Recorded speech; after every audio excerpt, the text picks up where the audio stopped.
Did you know that jerking and grilling meat directly over high heat can pose health risks?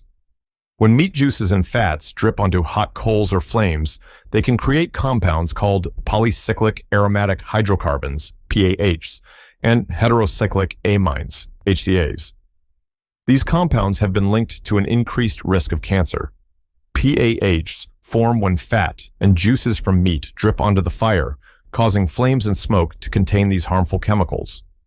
HCAs, on the other hand, are formed when meat is cooked at high temperatures, especially through methods like grilling and jerking.